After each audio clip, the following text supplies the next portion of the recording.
জীবনে অনেক সময় আমরা মেয়েরা কী করি জানো তো? নিজের ইচ্ছা অনিচ্ছা সব কিছুকে পেছনে ফেলে সংসার পরিবার সবাই যাতে ভালো থাকে সেই সবের চিন্তা করি। কিন্তু আলটিমেটলি তুমি একটা ভুল করে দেখো, তোমাকে চারদিক থেকে সবাই ঘিরে ধরবে, শুধু তোমার ভুলটাই তোমাকে দেখাবে। তুমি যে কত ভালো ছিলে, তুমি যে তাদের জন্য এতদিন কী করেছো সেগুলো কেউ দেখতে আসবে না। আর তুমি যাকে নিজের ভেবেছিলে, নিজের আপন ভেবেছিলে, মনে করেছিলে অন্তত দুনিয়ার কেউ না বুঝুক সে অন্তত তোমাকে বুঝবে, হায় তুমি সবচেয়ে বড় ভুল করেছো। সে তো আরও বড়, সে তো আরও তোমাকে বেশি করে কষ্ট দেবে। তাই জীবনে প্রথম থেকেই আমি বলবো, প্রত্যেকটা মেয়েকে না স্বাবলম্বী হতে হয়।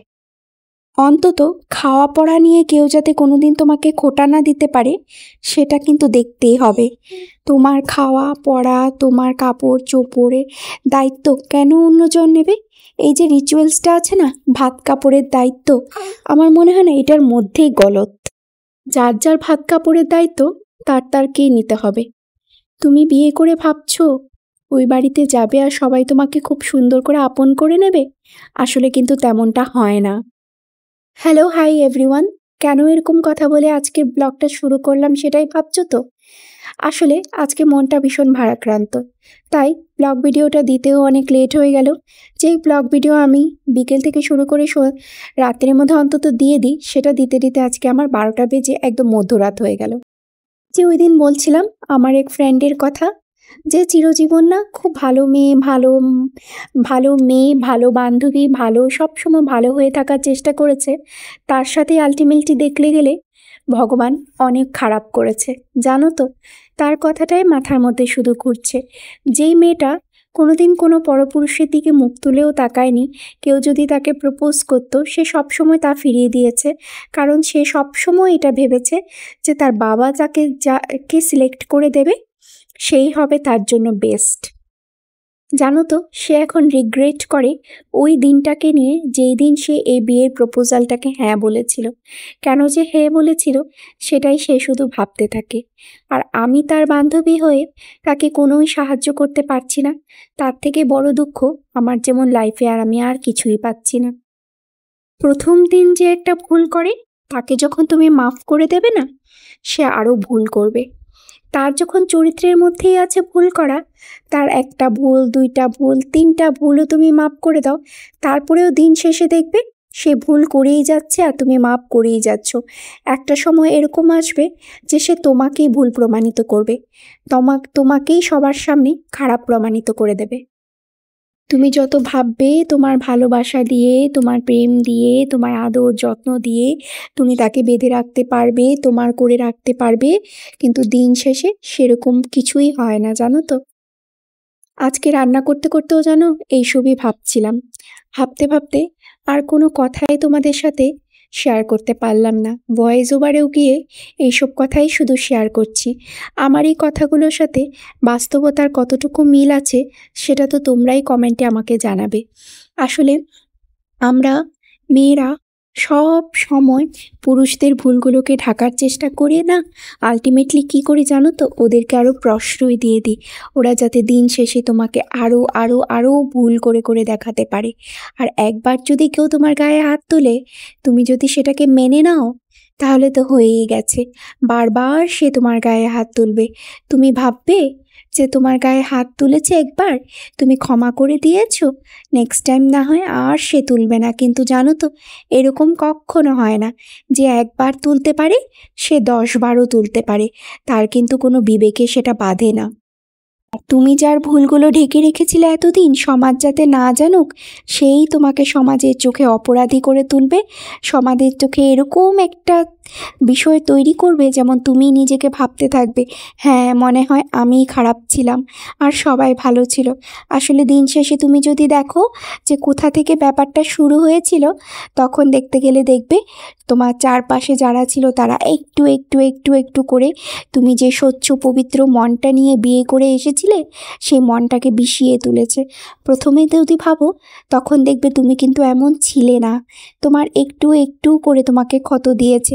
ধরো একটা দুটো তিনটে করে তোমার লাইফে ক্ষত এসছে, সেই থেকেই কিন্তু তোমার মনটা অনেকটাই বিষিয়ে গেছে।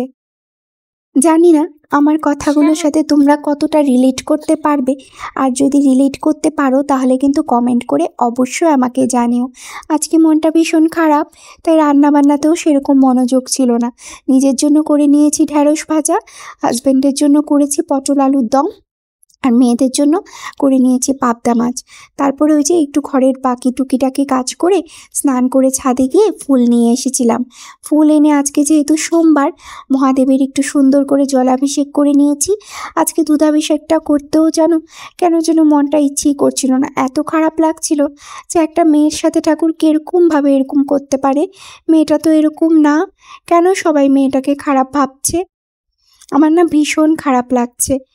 আমি জানি না আমি তোমাদের সাথে কতটা তার সিচুয়েশনটা শেয়ার করতে পারছি, কিন্তু যখন আশেপাশে কেউ সাপোর্ট করার থাকে না, তখন মনে হয় দিন শেষে যে মানব জন্মই বৃথা।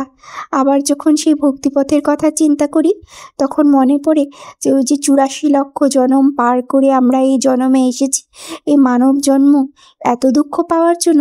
তাহলে কি দরকার ছিল বাবা সেই 84 লক্ষ জনম ক্রস করে এই মানব জন্ম পাওয়ার? না পেলেই তো হতো। একটা মেয়েকে কিভাবে তিলে তিলে মেরে ফেলতে হয় সেই সমাজের কুলাঙ্গারগুলোই শুধু জানে। সমাজের কুলাঙ্গারগুলো নিজেকে ভালো ছেলে, ভালো বাবা, ভালো সব কিছু প্রমাণ করতে গিয়ে আরেকজনের জীবনটা কিভাবে বিষিয়ে তোলে সেটা তারা নিজেরাও বুঝতে পারে না। তিলে তিলে তিলে তিলে একটা মেয়ে একটা পবিত্র মন নিয়ে, একটা স্বচ্ছ ভাবনা নিয়ে যে এসেছিল, তার শুধু একটু ভালোবাসার দরকার ছিল, সে ভালোবাসাটাও দিতে তারা ব্যর্থ হয়েছে। তার জীবনটা এইভাবে তারা ক্ষত করেছে যে তার কাছ থেকে না আর কিছুই দেওয়া পাওয়ার থাকে না। তখন না তার মৃত্যু কামনা শুধু করে। একটা মানুষ কখন ঠাকুর ঘরে গিয়ে ঠাকুরের সামনে শুধু চোখের জল ফেলে, ঠাকুরের সামনে কান্না করে আর নিজের মৃত্যু কামনা করে জানো? যখন তার আর এই জীবনের থেকে কিছু পাওয়ার থাকে না, যখন তার আর কারোর কাছ থেকে কোনো কিছু নেওয়ার থাকে না, দেওয়ার থাকে না। এটা যে কত বড় অভিশাপ তাদের জন্য যারা এই মেয়েটার জীবনটাকে বিষিয়ে তুলেছে, তারা না এখন এটা বুঝতে পারছে না। আচ্ছা, আজকে এইসব কথা আর ছেড়ে দিলাম। গোপাল সোনাকে সুন্দর করে স্নান করিয়ে রেডি করে দিয়েছি। কেমন লাগছে আমার গোপাল সোনাকে অবশ্যই কিন্তু তোমরা কমেন্ট করে জানিও। আজকে না অন্য কোনো ভাবনার দিকে যেতেই পারছি না, মনটা ভীষণ খারাপ হয়ে আছে, বললামই তো তোমাদের।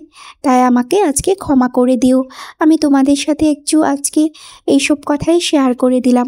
তোমাদের যদি ভালো না লাগে তাহলে প্লিজ কোনো বাজে কমেন্ট করো না, স্কিপ করে চলে যেও। কিন্তু আমার বান্ধবীটার কথা ভেবে ভেবে না আমার মনটা আজকে প্রচণ্ড খারাপ, তাই আর কোনো কথাই মনে আসছে না। এই যে ফুল দিয়ে ঠাকুর ঘর সাজিয়ে দিয়েছি। আজকে ছাদ বাগানে গিয়ে ফুল এনেছিলাম তো, তাই অনেক কটা ফুলই পেয়েছি। প্রসাদে দিয়েছিলাম, মা কালকে আপেল নিয়ে এসেছিল, ওই আপেলটাই ঠাকুরকে কেটে দিলাম। এখন সুন্দর করে আরতি করে নেব। আরতি করে নিয়েছি প্রথমে ধূপকাঠি দিয়ে, তারপর আরতি করেছি মোমবাতি দিয়ে। ওই যে বললাম ছোটোবেলা থেকেই দেখেছি মোমবাতি দিয়ে সবাই আরতি করে, তাই আমিও ঠেকবা ঠেকায় মোমবাতি দিয়ে করি। তারপর আরতি করেছি জলশঙ্খ দিয়ে। আমার মা কাকিমাকেও দেখতাম জলশঙ্খ দিয়ে করে, তাই আমিও ওইভাবেই, ওরা যেভাবে পুজো করে ছোটোবেলা থেকে যেভাবে দেখেছি আমিও না সেভাবেই পুজো করে আসছি। আমার পুজোর ভিডিওগুলো তোমরা অনেক বেশি পছন্দ করো, তাই আমিও আমার পুজোর ভিডিওগুলো শেয়ার করতে ভালোবাসি। কিন্তু আজকে কথাটা অন্যরকম হয়ে গেল ভয়েস ওভারে, ক্ষমা করে দিও। আর যদি তোমাদের কোনো কথা আমাকে জানানোর থাকে কমেন্ট করে জানিও। আজকে ব্লগটা শেষ করে দিচ্ছি, ভালো থেকো তোমরা। আজ আসি, বাই বাই।